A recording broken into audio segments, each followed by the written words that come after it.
Good morning and good afternoon. My name is Megan Strout and I am the CEO of TAC Advisors. And today I am joined by my wonderful colleague, Hope Enfield, who nobody here has met yet, I don't think. This is the first time she's joining us on a webinar. I really had a strongholder to get her to come do this with me because she's a little stage shy. So everybody be kind to her today, but she's excited to talk about this because if there's anybody who is more passionate about resumes and LinkedIn profiles than me, it's probably her. So I just want to do a quick little reminder for those of you who have not been here with us before.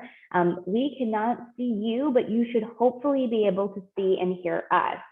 So if you have any questions for Hope or myself during this webinar, go ahead and use the chat feature. And in the meantime, feel free to say hello to those who are joining us. We'd love to see where you're joining us from today during this session. So I'll go ahead and we can just dive right in. And today we have a wonderful deck because I think the best part about resumes and LinkedIn profiles is that they're very visual. So we're going to kind of go through this simultaneously. So the first thing we're going to talk about, and this is not just recruiters like myself and Hope who work on the agency side, but this is also what recruiters internally within companies are looking for when they're looking at a resume. So a few things to think about is, how much time is spent looking at your resume, and that has to do with the length of your resume. We'll talk about that momentarily. We're also going to talk about content and what stands out to us, what we love to see, and what's going to put you ahead of the rest. And then a couple of different formatting do's and don'ts. And then later on, the second half of this session, we're going to talk about what we look for in a LinkedIn profile. So why don't we start with how much time we take looking at a resume. And to preface this, we literally have hundreds of applications on a daily basis coming in. Same thing for in-house recruiters.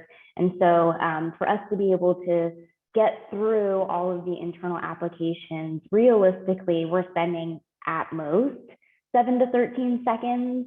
But probably more likely about 6 seconds if we don't see anything immediately that stands out to us. And so we want to make sure that the most important information on your resume is at the top, right? That's the stuff that is going to be eye-catching, that's super relevant. Hope you and I were just chatting about this right before. Like, what are some things that you really like to see at the top of a resume when you're looking at individuals' profiles?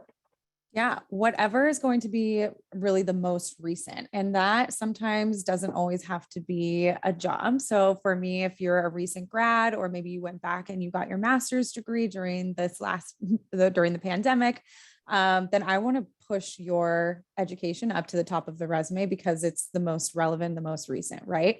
For you and myself, where we've graduated college maybe 8 years ago, I can go ahead and leave that at the bottom.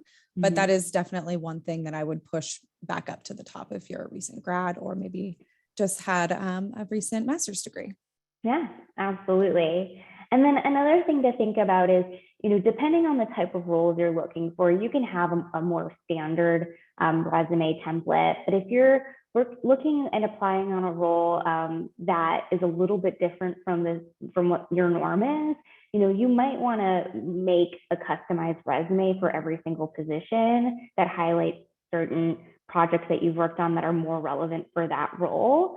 Because again, you only want to have on your resume 2 pages at most, and that's really if you have 10 years or more of experience. And then at most, like 6 bullets per section, per position. And so make sure that those bullets are really meaningful for the jobs you're applying for. So some other stuff that stands out to us, and this is something we really dig into when we're meeting with candidates, are statistics and technology and ways in which you've worked or collaborated with others. And so what we mean by that, and we'll kind of show an example in a second, is if you I see this a lot with people who work in like investment banking and are supporting like 6 to 8 executives at any given time, and their executives are constantly traveling and they're booking an average of like 50 trips a month.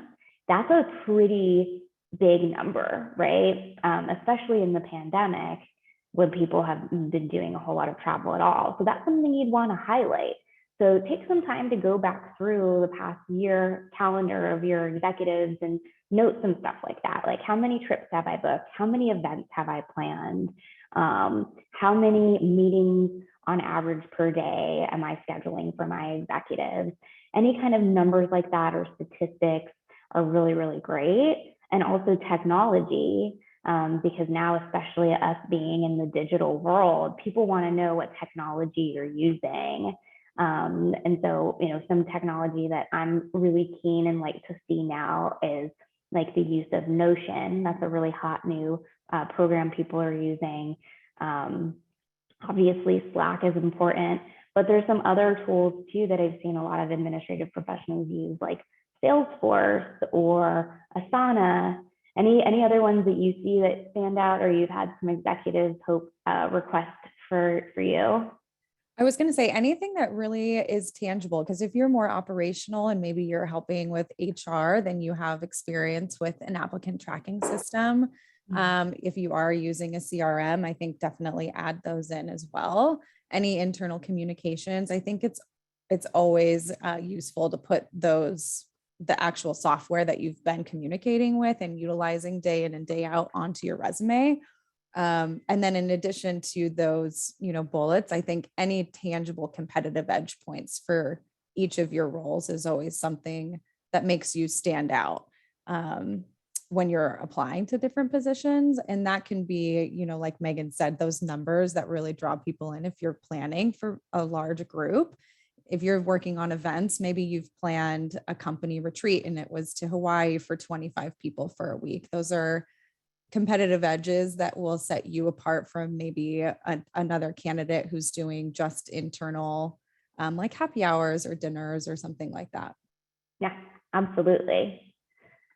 Great. And so this kind of goes into content, right? And so this is an example of what we mean by, putting keywords or technology or skills on your resume. So we have this example of, somebody who updated Asana daily, tracking multiple office renovations, which enabled real-time communication and projects completed on time and on budget, right? So that would be like one example. Or maybe you are at an earlier stage startup helping do recruiting coordination, and you're helping with going through resumes on Lever. So if that's part of your job, say, reviewed candidate applications daily on Lever, scheduled initial interviews with hiring managers, that would be another example. So that would be, things and content that is really, really tangible that you would be able to highlight on your resume. Let's talk a little bit about formatting, because I am a nut about making sure your resume is super well formatted. I know that you are too, Hope. So what are some of the things that you care most about when you're looking at a resume to make sure that it's pleasing to the eye? I mean, first and foremost, I think I always ask for a resume. I know we should be sending it if you are sending it into a recruiter or hiring manager, but make sure that it's in a PDF format, because that will, at least catch any like red lines. If you're sending it in a Word document and they open it in a Word document, the first thing that I see is going to be grammar or spelling errors. So those are the first things that I try to eliminate. And there are tools as well that you could download onto your computer as an extension that can assist with that. And I use them daily when I'm doing my resumes as well. And that platform would be Grammarly. So if you don't have that tool downloaded, I think it's definitely worth it. And it's a free application. Yeah, absolutely. I'm like a huge Grammarly fan. I have it not only as a desktop application, I have it on my phone, and I have it on my email. It integrates an email for you too. So yeah, highly, highly recommend. They have a great free version. Or if you're like me, who does a lot of writing for work, I just paid for the premium. I think it's like $90 a year, but it's absolutely worth it. It's worth it. It's 100% worth it. The other thing that I think is important, and this actually comes to a question I think that just came through our Q&A, is making sure that every bullet is important, right? And start every bullet with an action verb. So I think the previous example that I shared, which is, utilize Asana, or managed the implementation of, or, any kind of action verb. You want it to be consistent throughout. I probably use thesaurus.com on a daily basis. So get creative with your action verbs, because if every single bullet says manage, manage, manage, manage, it's not a whole lot of creativity. It can get a little bit dry. So make sure that that is there. And the question that came through the Q&A is, well, if you're supposed to have a maximum of maybe at most 6 bullets, and every single job application or job posting has 10 bullets, what can you do? And so I'm a really big fan of combining bullets if stuff is the same. So for example, if you're an executive assistant and you're supporting let's say a CEO, I would put, provide seamless executive support to the CEO by handling, or by doing strategic calendar management, global travel coordination, and expense reconciliation, right? So that's could be 3 bullets, but I combined it all into one. And let's say you plan both internal and external events, conferences, offsites.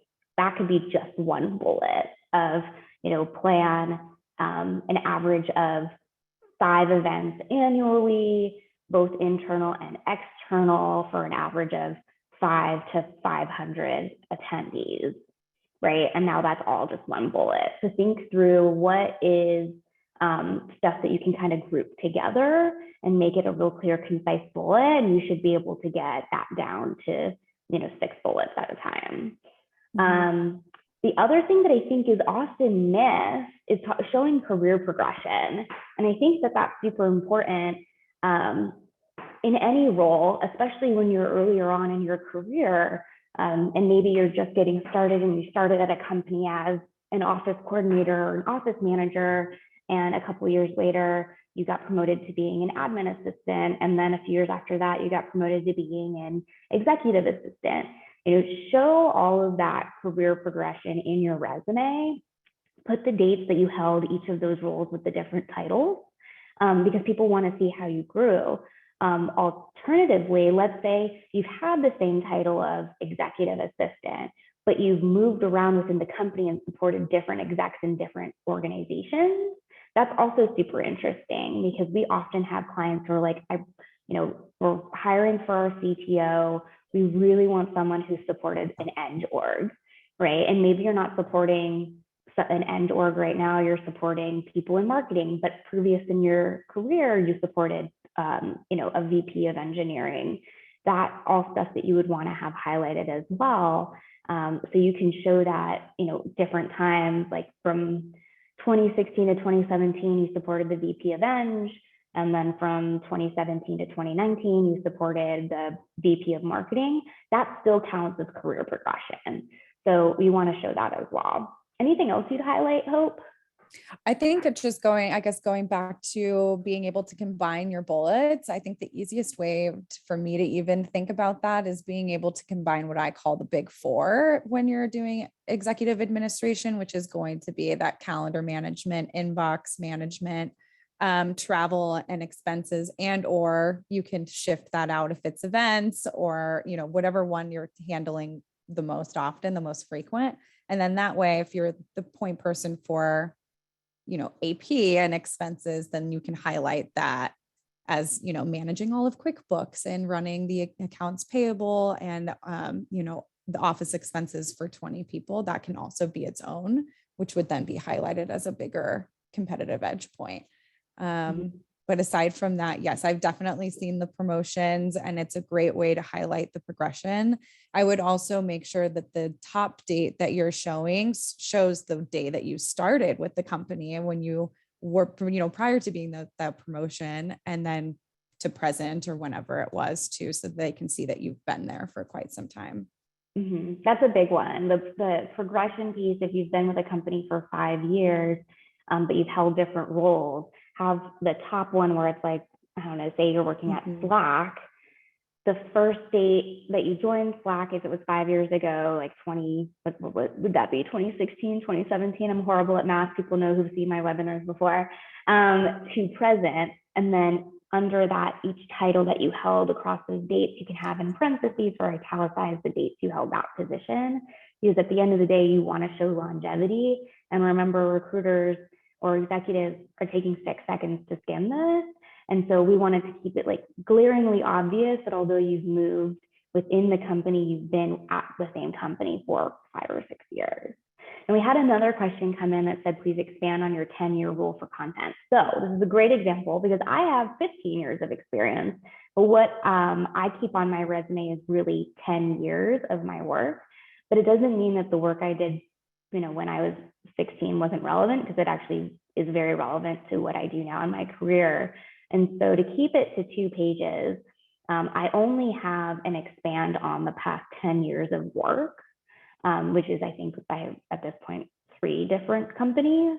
But then I'll put, I think beyond that, I was working at Ritz-Carlton and the Breakers. I'll put, Ritz-Carlton, these dates and these titles, but I don't put bullets under them.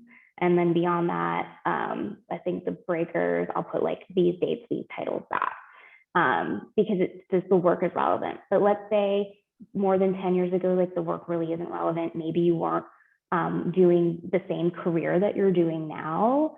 I've seen a lot of people who started out working in hospitality or started their career in banking or ended a career shift and became an EA or a chief of staff doing something totally different later on in life. So again, if you want to keep it down for content in the 10-year rule, it's really only keep your administrative roles on your resume or role that is applicable, and that's going to keep that down to 2 pages. Anything you'd add to that, Hope? No, I think you hit the nail right on the head there. I mean, I've definitely redacted my own positions that aren't relevant to a role that I've been applying to. I've personally had a career shift where I thought that I needed to explain that. So I did keep that position on since it was my most recent position. So I think that's always good to note if you are going through a career shift and it's something that you're looking for, as long as it's your most recent. But anything prior to that, I think it's fine to be redacted from. Mm-hmm. Yeah, absolutely. And I think I have some EAs that I've worked with or administrative professionals who've been doing this for 20 years.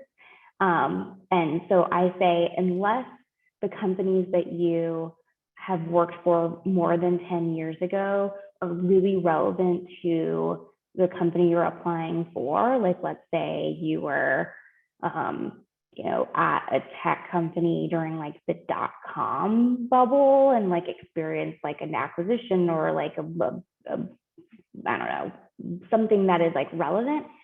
It was so long ago, it probably doesn't need to be on your resume. But like if it was something that like was really relevant or it's like a specific industry you're trying to get back into, then do what I do and have just like the company name and the position held, but you don't need to go into detail. So that would be the other thing I would add to that. Okay, so why don't we go to the next one? I think a couple of questions have come in. So somebody said they've been with the same company for over 10 years with the same group. How do I show progression? So hopefully during that 10 years, like your job itself has shifted. Perhaps you've worked on different projects over that time. And so I think, first of all, commending you for being with a company for 10 years, that's amazing. But then the second thing is, again, you can have like 6 bullets, but talk about the different projects that you've managed over that period of time. And you can even include dates of like when you managed those projects and anything significant for that. That's what I would do to just show that your job has progressed over that 10-year period of time. So perfect. All right, so let's talk about some do's, which is kind of a hybrid of what we just talked about, some stuff that's new. And I think the biggest thing is when you are submitting your resume, whether it's to an agency recruiter or to a job directly with a company, make sure that all your contact information is on there. I've had a couple people of late who've left it off, and I'm like, I know your phone number because we had a call, but if they're going to try to contact you to bring you in for an interview, like your phone number needs to be on there. So make sure your cell phone number is on there. Your email that you use on a daily basis is on there. I think that's another one, is people put like an abstract email that they don't, they're not always checking. Like, make sure the email that you're going to get alerts on for a job is the email that's on your profile.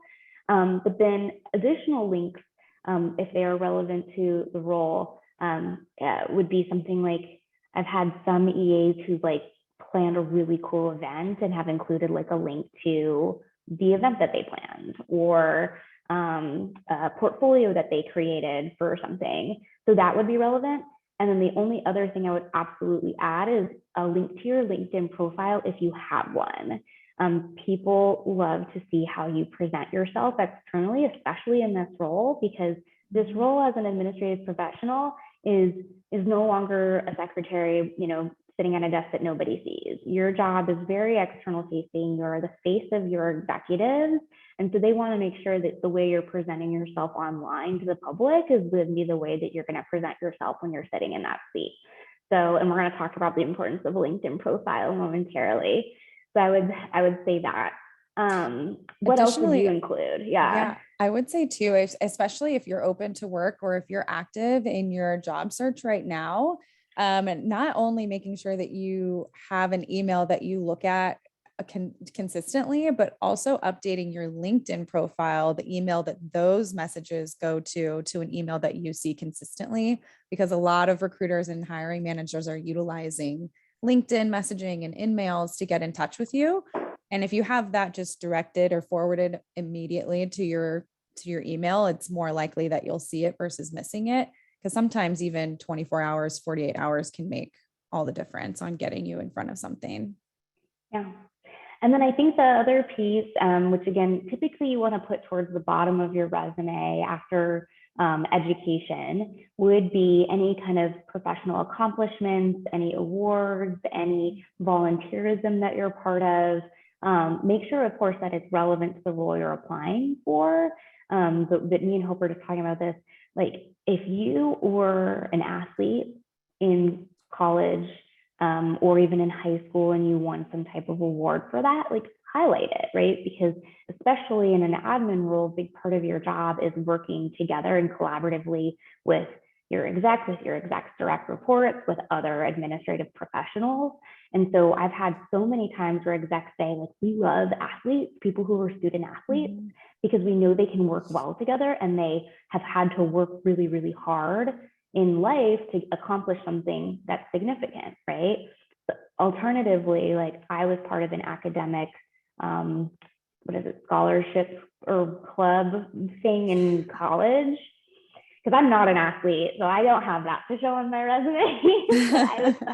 But I did well enough in school that I was part of like an academic scholarship program. And so that I still highlight on my resume, because I think that is something, and I've had people go, oh my gosh, you're in Phi Kappa Phi. I was in Phi Kappa Phi, which is not a sorority. But people, but Greek life is good too. Yeah. Greek life is good. Yeah, Greek life is good. Or like affiliations, if you if you're in a women's club, or if you do like a networking event that you're a part of, and that gets together on a monthly basis, I think those are great things to highlight. Any volunteerism that you're doing. Like Megan said, I think the most that you can present yourself as you are on LinkedIn too, and it's the same as your resume and everything translates. That's really the ultimate goal. Yeah. And somebody asked, what if you have academic or other accomplishments over 10 years? So perfect example, and this is actually something that one of my internal team asked, is if you graduated from college more than 10 years ago, should you have your graduation date on there? You do not need to put your graduation date. Really, the only thing clients care about is that you graduated. So if you have a degree, make sure that that's listed on there, but the date doesn't matter. So simultaneously, like along with that, if you, again, were part of an academic club, you were an athlete or sat on like the chair of your sorority or fraternity or whatever, you can still highlight on there. You don't need to put the date. But I think anything like that is still something that's worth recognizing. Mm-hmm. Cool. Awesome. All right. So then as far as, let's talk about some don'ts. Don't include your headshot. So this is something that is, if you are based in the US, this is more of a US don't. My understanding is that abroad, I believe primarily in Europe, they do require to have your headshot on your CV. So whatever is standard to where you are working and applying for, obviously go with what is standard. But at least in the US, headshots are not the norm. Don't include your address. So this is something that's interesting that not everybody knows, but especially in a more remote world, your address isn't necessary, and sometimes intentionally or unintentionally can be part of discrimination. So you don't need to have your address on there. It's just not relevant. So take it off. And we talked about this a little bit before, irrelevant work experience. I don't have that. I was a nanny in college, although I did nanny for 2 years for a great family. If I ever decided to pivot my career again and be a personal assistant nanny, then I probably would put it back on my resume because it's relevant, but it's not relevant to what I do now. What else would you say to not have, Hope? I think it goes back to the use of Grammarly, making sure that you don't have any typos on there, and you have full, complete sentences. I think also making sure all of your sentences are aligned. If they have a complete sentence with a period, every bullet point has a complete sentence with a period. If you are a non-period user, totally fine. Just make sure everything is very fluid and consistent. We don't need to include any hobbies. I would say that's something that you guys can talk about during like a more of a get to know you portion of the interview, is what you like to do outside of work. And then keep it really simple. I know that Word and Google, they make it really easy to plug and play with these really elaborate resume designs, but I think really it takes away from the meat and potatoes of it, which is your skills and the scope of each of your positions. Yeah. Now, I will say for the hobbies thing, I think there's a difference between an accomplishment and a hobby. So let's talk about that delineation, because if you are a black belt in jujitsu, and I'm using this as a reference because I actually have a candidate who I placed who is a black belt in jujitsu, and she had that on her resume under the accomplishments.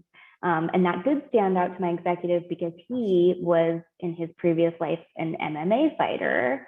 So for those of you who don't know, like MMA, jujitsu is part of that. That was interesting to him, but that was like being a black belt, years and years and years of work. It's something that isn't awarded to you. It's not something that you give. So that is relevant. If you just like to garden for fun, that's something you can talk about in the interview process. However, if you're an award-winning gardener and your gardens have been highlighted on, I don't know, Better Homes and Gardens, then it's relevant, right? So going back to, is there something that's been an accomplishment versus something that you just enjoy doing? Do you want to have that be something that's part of the interview conversation when people say, what do you like to do for fun? Or what do you do to relax? Or, that's something you can bring up in the interview process. Awesome. Cool. All right. So why don't we talk about applicant tracking systems? This is something I think people don't talk about nearly as much. And this is actually something that can make or break people in the interview process, because you just put a ton of work into making a really beautiful resume that is clean and crisp with no typos, that is awesome. But now you have to submit your resume somewhere. And 99.9% of companies now are using something that's called an applicant tracking system, which is really just a piece of technology that tracks all of the candidate submissions. So, what is great about applicant tracking systems is that they can read your resume and parse information and find keywords. What's not great about them is that if you don't PDF your resume and you send it in like a Word or Google Doc, it is going to jumble that beautiful resume that you just spent all that time creating and make it look like you have no attention to detail. So it's super important that if you are going to submit your resume somewhere, please, please, please PDF it, and make sure when you PDF it that doesn't get jumbled, because sometimes I've seen Adobe Acrobat or some other PDF systems, when you PDF it, it like creates a weird space that is unexpected. So always double check after you PDF and use that when you're submitting it into the system. Some other things just to know about an applicant tracking system, depending on the company, and I can say that it doesn't do that here at TAC, because we just get an application and we look through all of our applications, but some do weed out resumes. And so you want to make sure if there are certain keywords that are used in, well, I'm losing my voice, the job posting, that those words are also mirrored and used in your resume, because it's going to float and weight your resume on how relevant it is to the job posting and put you at the top of the list. So again, like you can have a standard resume that's a jumping off point, but then when you're actually applying directly to a job, you may want to tweak some bullets or some words to make sure that you're using similar verbiage and as the company itself. Let's talk about stuff that is requested when you apply with an applicant tracking system, and that might include like profiles or work samples or even a cover letter. What do you think about those things, Hope? Yeah, I mean, definitely always include them. This is, I think, why, it's so important to just have your LinkedIn profile on the top of your resume if you have one, because it'll go ahead and usually pulls it straight from there. So it'll pull that and populate that link for them. But yes, I mean, of course, cover letters are going to be important if you're going to be applying for a role. It just gives the client a little bit of a better idea of why you're interested in the position. I usually, again, I leave this to like those tangible facts and what you can personally bring to the company, and why you're interested in their specific position. I don't think it needs to be anything, I don't expect anybody to be a creative writer in the room. So I think it can be something short and sweet, like a paragraph. And I think that's totally doable as long as the information is very clear and concise. Yeah.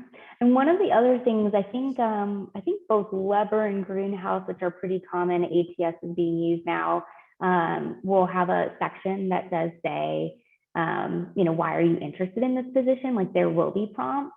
So do put a thoughtful response there, but you don't, if it's something that's not a required field, don't feel the need to add additional content. Just put the stuff that is required. And then if there is like why are you interested in this role, you can put that.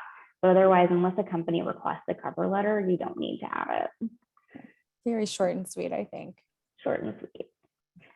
All right. So before we dive into LinkedIn, I want to go through a couple of the questions that came in just to make sure we kind of dot all of our I's and cross all our T's.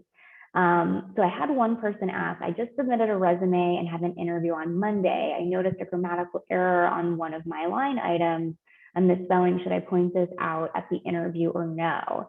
So I would do a couple of different things. If you submitted your resume through a recruiter or you're working with somebody and you're in communication with them, I would just say, hey, I have an updated resume and made a few additional edits. Can you please use this moving forward? So you can do that. I wouldn't like necessarily directly say I had a misspelling. Like if they notice it, great. If they don't, whatever. But I would just proactively send over an updated resume. And then again, make sure if and when you have an in-person interview, because some clients are still doing in-person interviews, that your most updated, clean resume is printed out and you bring that with you too, so that they have the best version of your resume in front of them. So that's what I would do. Anything else you'd add to that, Hope? I don't think that it would be, I mean, if you are in direct communication too with the hiring team or the person that you're going to be interviewing with, maybe just as like a quick morning reminder, like excited for the interview, please find a clean version of my resume attached. I think that's a good way of sending something over, letting them know that you're interested and intrigued and ready for the interview. And then it slides in your clean version of the resume without addressing the line item. Yeah. And we had another one come in that says, if in the past 10 years you went back to school and didn't work during that time, how would you include that in your resume? So there's a couple of different things that you can do. If you have a gap in your resume for like a significant amount of time, what I've seen people do, like if it's went back to get my degree, or went on mission like around the world, I've seen people do that, or do some kind of like study abroad or like volunteerism or whatever. You can put just like one line that says, completed master's degree these dates, or like completed bachelor's degree during these dates, or did a tour around the world during these dates. And that's like just a quick little thing. And then again, make sure if you did go back to school that your updated degree is in there. So that's what I would say. Anything else that you would add to that, Hope? I think you nailed it there. I think that's great overall. Yeah. Just kind of jumping through these other questions here as well. I want to make sure we get to all of them. So it says, I'm an EA and I change every resume to submit, but trying to match the language or bullet points from the job description. I've used JobScan for a few free scans, and even I match words exactly. I'm still averaging a score of 35%. Can you discuss the importance of this? I'm actually not familiar with JobScan. I'm looking it up right now. Yeah, I'm going to look that up. So I can't speak to JobScan because I've never seen it. Again, I would just make sure that the bullets that you are using are meaty. They're meaty, and what we said is having like very specific examples of certain projects or tasks or accomplishments. If you have any metrics around like what you did, like maybe you worked on an office renovation in the past and you did that over a course of 6 months, and renovated a 10,000 square foot office space, like put the 10,000 square feet in there, put those kind of metrics, because that's important. I've never heard of JobScan. That's so interesting. What is it? What did you find on it? It looks like a resume optimizer to get more interviews. What I will say too about those ATS systems that are matching, a lot of the times it has to do with software as well, is matching up specific software that the company might be using. So if you see a software and you haven't included your technical skills on the resume, I very highly recommend that, because that's definitely one of the top things I know that an ATS will pull for and scan for. Mm-hmm. Yeah. Now, I had another person say the question about, I've heard not to include your address, but you could include the region you live in. So this is interesting, because we do have some remote roles that say you need to be located on Pacific Standard Time or on in New York City, but it's a remote role. So if that's the case, you can put like New York, but you don't need to put your physical address. So again, but I think that's really the delineation, or you can say like located in Pacific Standard Time. That would be the one thing that I would include. Okay, great. So he says, you spoke about including relevant experience on your resume. How do you deal with this in a LinkedIn profile? Okay, so we're going to get to that in just a second. So I'm going to wait on answering that question. Okay. So then another one, resume format and design, isn't it dependent on the industry? I work in education, and some of the don'ts you mentioned are requirements for positions in education, even for admins as well as faculty. So again, this kind of goes to what is relevant to either your geography or your industry. So if you have an industry that does require you to put a headshot, or you have an industry that requires you to put, I'm trying to think about what some of the don'ts would have been that would be different, then go ahead and do it. These are generalizations and what is typical. Especially if you're working in design and part of your job is to have like, run social media or do like, web design for the company, because I have seen some administrative roles that do that, then absolutely you can make a more aesthetically pleasing resume. But typically speaking, clients prefer a cleaner resume because it's easier to read, and a lot of colors and design elements can be distracting. And I'm only saying this is what clients have told us, that they prefer a cleaner resume. So again, if you're in the design field, like I have a friend who's a graphic designer, she always includes on her resume a link to her online portfolio.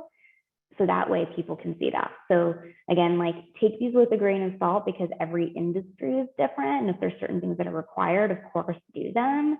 But I'd rather make sure that you do kind of like what is generally standard, because I'd hate for you to get knocked and not move forward because people thought your resume was like too chaotic. Yeah. And I think to say too, like having a cluttered, design and keeping it simple just means like maybe we shy away from having hot pink font or, Comic Sans, like we stick to the, stick to black, stick to the Arial, or I'm a big fan of Times New Roman because it tends to look more professional and the font is tighter together. So you can fit more on 2 or 1 page.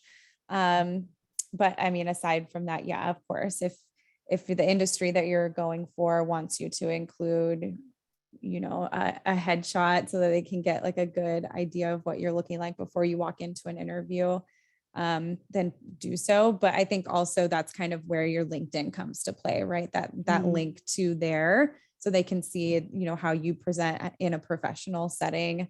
And that should take you right there. So it's always nice to have a nice headshot as well on your LinkedIn profile.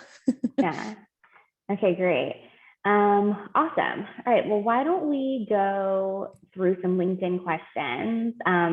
So let's talk about LinkedIn do's and don'ts. So the first is have a professional photo. So some people have professional headshots, which is great. The iPhone and some of these other phones that are out in market now are also like exceptionally good at taking photos. So have a friend, have a family member, take a picture of you in front of a solid or some type of natural background. That's a great way to do it. Again, you want to be the person who stands out, not what's going on in the background. So again, something that's not going to be distracting. And I love, a good power pose as something where you're smiling. I think mine, I'm like kind of laughing a little bit, which is always fun.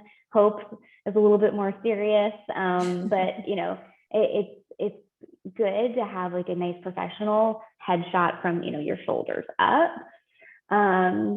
Make sure your education and contact information are updated in your header. And so in a moment, I'm going to share Hope's LinkedIn page just to kind of highlight, because I'm a visual person, but I can show you how to do that. It's just an editing field. And then make sure you have a well-written, bio or summary about yourself. It is an elevator pitch, so it doesn't need to be like 5 paragraphs long. I think mine's 3 small paragraphs. Hope's is like 2 or 3 sentences, but it is your elevator pitch. It talks about your experience. It's what differentiates you from the others. And if you do want to be contacted, include your email and your phone number if you would like to, because that's just making these companies be able to reach out to you even easier. Okay, so another do, and this was, I think, a question that came up, is how do you reflect some of this from your resume onto your LinkedIn? So your LinkedIn should really be an abbreviated version of your resume. So if your resume has 6 bullets, just keep like the top 3 to 4 biggest accomplishments in your LinkedIn profile. If you have any professional affiliations or volunteerism, which again, we mentioned you should have on your resume, you can link that. And what's really great about LinkedIn is if they're live organizations at the website, you can actually pull that in so that people can go directly to the website and see what the company is. Can include any skills or endorsements. And a great way, if you don't have any endorsements on your LinkedIn right now, is to go and endorse other people you've worked with in the past. Because when you do it, then it triggers them to think, oh, I should go ahead and endorse this person. And that's the same with getting recommendations on your page. Anytime you work on a project with somebody or you leave a job, ask some of the key people that you worked with that you had a great relationship with if they'd be willing to give you a recommendation. So that would be what I would recommend. And I've definitely had clients in the past say, oh, I was on a profile and I saw that their former exec gave them recognition. Like, that made me feel really good. Anything else you'd add to do's, Hope? I would say don't be afraid to add skills on there as well, so that your, previous colleagues have additional skills to endorse you for. Because I know when you first create LinkedIn, it gives you like a couple of different options, and then maybe we forget to add skills along the way. But I think it's a good thing to go in every once in a while and add some additional fresh ones so that your colleagues can go and endorse you for them. Another recent thing that I've actually done for myself was I've personally had LinkedIn for maybe 10 or 12 years now.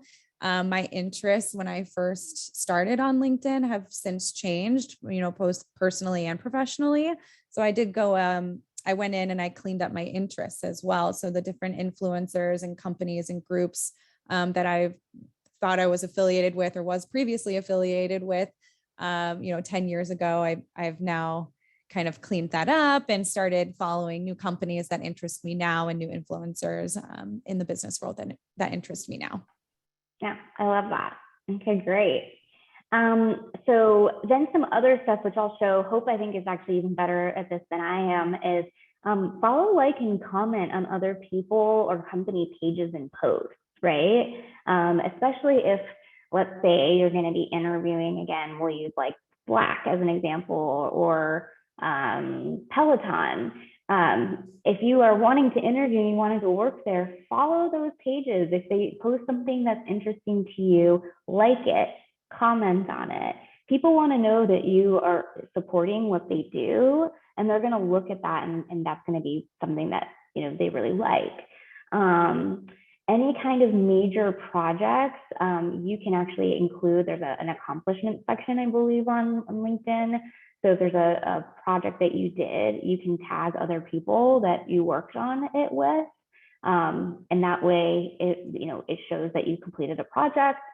And then this is another question that is interesting, because again, you want your LinkedIn to not look jumpy either. So let's say you were a habitual contractor, maybe for 3-4 years, you needed to only work part-time jobs for personal reasons, so you did a bunch of temp work. You can just put freelancer or consultant for that period of time, and then you can do bullets on LinkedIn. So under each bullet, say, executive assistant at TPG and executive assistant at Bain Capital, or whatever the companies are during that period, so that your LinkedIn first doesn't go scroll for like 10 minutes, but also it just keeps it more concise. So that would be another thing that I would include. All right, so things that are don't have a picture that's just not a professional photo. And I think we can just kind of sum it up that way. It should be a professional headshot, something that's not distracting. So make sure that it's a nice looking photo of just from here up.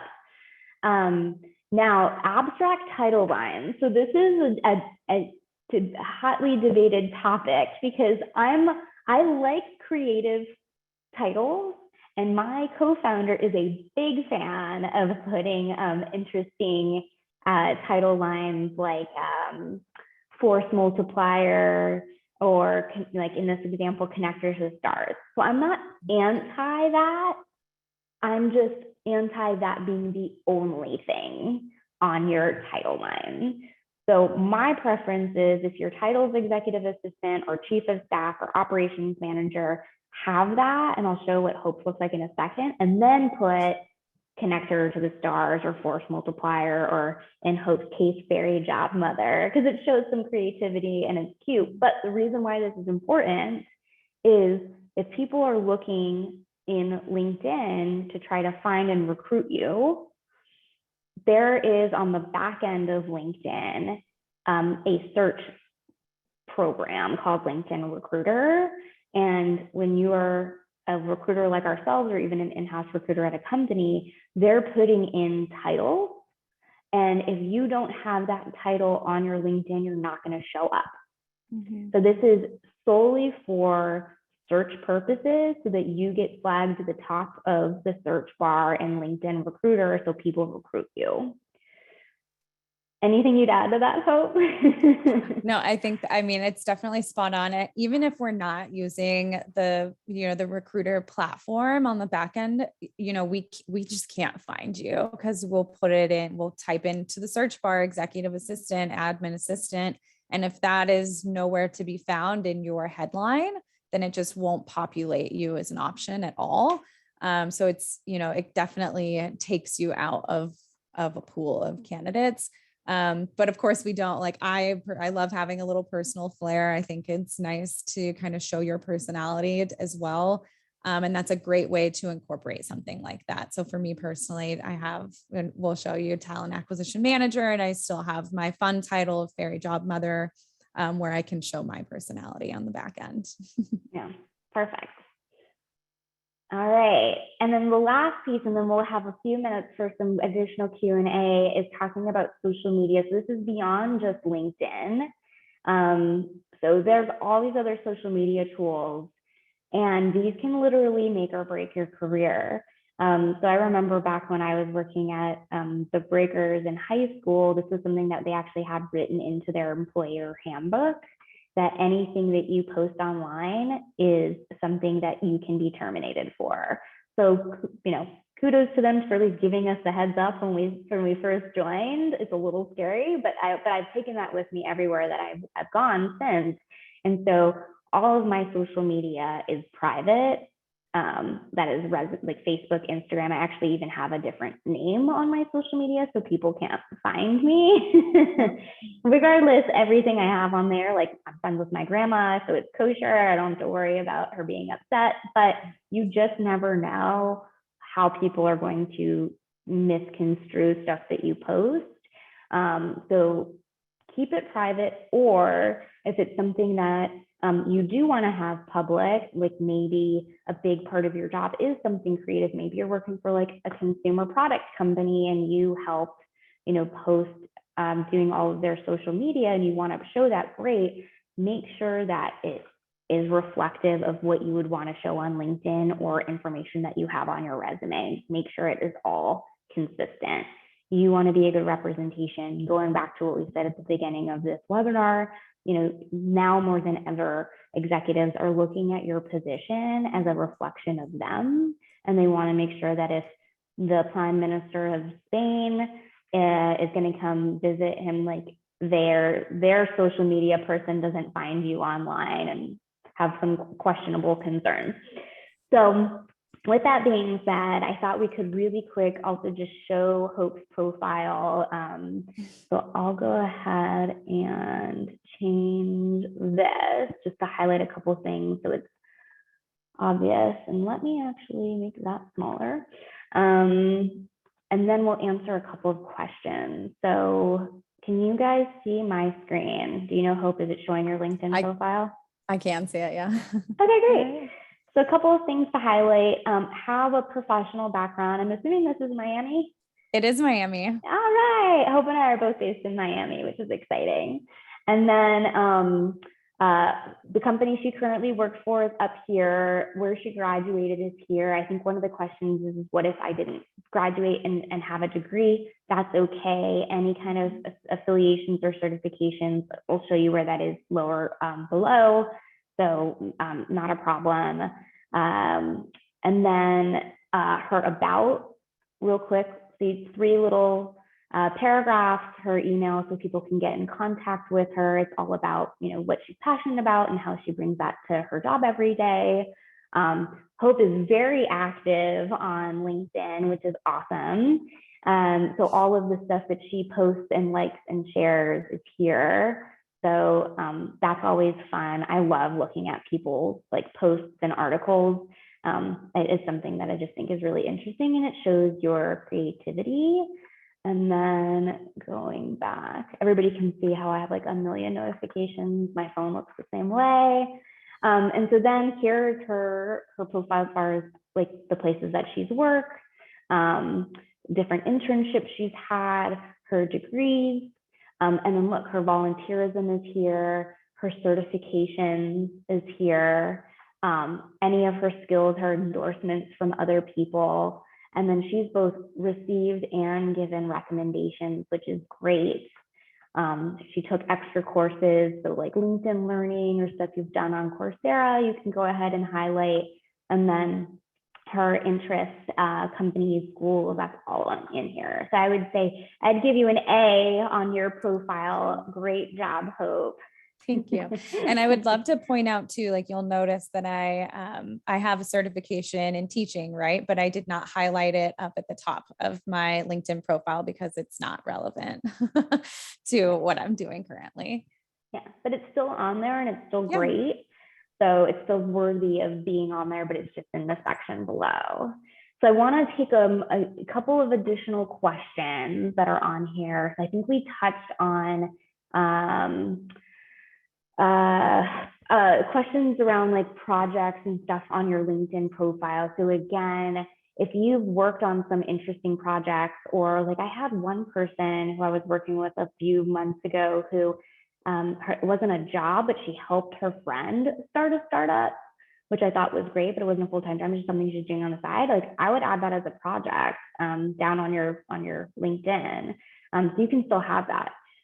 So I think if there's anything interesting, or again, like a link to a portfolio that you've done or a website you've created, all of that you can still feature on your LinkedIn. Let's see here. Yes, question here. Should LinkedIn be your personal brand? So yes and no. It should be your professional brand. Mm-hmm.